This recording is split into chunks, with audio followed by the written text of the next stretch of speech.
Satish ధావత్ space centre నుండి 9 గంటల 10 నిమిషాలకు CSLV-C-58 వాహన నౌక నిప్పులు చిమ్ముతూ నింగిలోకి దూసుకెళ్లింది. ఎక్సోస్పాట్ ఉపగ్రహాన్ని విజయవంతంగా కక్షలోకి ప్రవేశపెట్టింది. ఎక్స్రే కిరణాలు, నక్షత్ర పుంతలు, బ్లాక్ హోల్స్ ఖగోళ అధ్యయనానికి ఇస్రో శ్రీకారం చుట్టింది. ఈ ఎక్స్పోషాట్ ఉపగ్రహంపై మరిన్ని విషయాలను మా ప్రతినిధి చరిత్ర కుమార్ అందిస్తారు. ప్రపంచమంతా 2024కి స్వాగతం పలుకుతుంటే ఇస్రో శాస్త్రవేత్తలు ఖగోళ శాస్త్రంపై తమ సత్తాన్ని చాటుతూ నూతన క్యాలెండర్ను ప్రారంభించారు. PSLV-C-58 వాహక నౌక ద్వారా ఎక్స్పోసాట్ శాటిలైట్ ను విజయవంతంగా కక్షలోకి ప్రవేశపెట్టినటువంటి పరిస్థితి. నిన్న ఉదయం 8 గంటల 10 నిమిషాలకు ప్రారంభమైనటువంటి కౌంట్డౌన్ 25 గంటల పాటు నిర్విరామంగా కొనసాగింది. నేటి ఉదయం 9 గంటల 10 నిమిషాలకు PSLV-C-58 వాహక నౌక నిప్పులు చెరుగుతూ నింగిలోకి దూసుకెళ్లింది.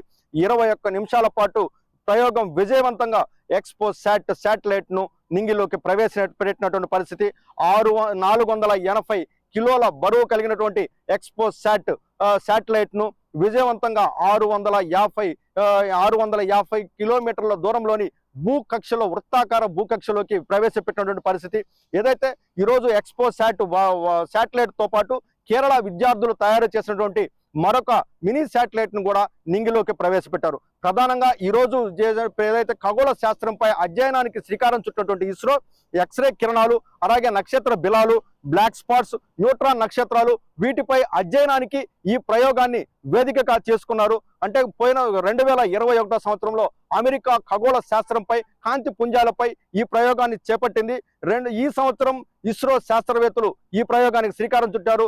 అభివృద్ధి చెందిన దేశాల సరసన అమెరికా, రష్యా, చైనా ఏదైతే దేశాలు ఉన్నాయో వీటన్నిటితో పోల్చుకుంటే అమెరికా తరువాత రెండో దేశంగా ఖగోళ శాస్త్రంపై అధ్యయనం చేస్తున్న రెండో దేశంగా భారత్ నిలుస్తున్నటువంటి పరిస్థితి.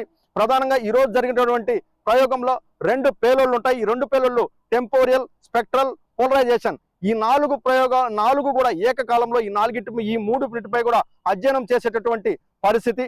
పూర్తిగా ఈ రోజు జరిగినటువంటి ప్రయోగం విజయవంతం కావడంతో ఇస్రో చైర్మన్ సోమనాథ్ హర్షం వ్యక్తం చేశారు. గత సంవత్సరం 8 ప్రయోగాలను విజయవంతం చేసినటువంటి ఇస్రో ఈ సంవత్సరం తొలి రోజే విజయవంతమైనటువంటి ప్రయోగంతో ఈ సంవత్సరం క్యాలెండర్ ఇయర్ ని ప్రారంభించిన పరిస్థితి. చంద్రయాన్, ఆదిత్య L1, ఏదైతే గగనయాన్ మాడ్యూల్, ఇలా 3 అంటే ప్రతిష్టాత్మకమైనటువంటి ప్రయోగాలను కూడా విజయవంతంగా చేసింది. రాబోయేటటువంటి సంవత్సరం మరెన్నో ప్రయోగాలను కూడా విజయవంతంగా చేస్తామని కూడా ఇస్రో తెలియజేస్తున్నటువంటి పరిస్థితి. ప్రధానంగా కాంతి పుంజాలు, ఎక్స్రే కిరణాలు, కృష్ణ బిలాలు, బ్లాక్ స్పాట్స్, న్యూట్రాన్ నక్షత్రాలు, వీటిపై అయితే ఈ శాటిలైట్ పనిచేయనటువంటి పరిస్థితి. పూర్తిగా ఈ రోజు జరిగినటువంటి ప్రయోగం విజయవంతం కావడంతో ఇస్రో చైర్మన్ అందరికి శాస్త్రవేత్తలు కూడా శుభాకాంక్షలు తెలియజేశారు. కెమెరామెన్ భరత్ తో చరిత్ర కుమార్, రాజ్ న్యూస్, శ్రీహరికోట నుండి.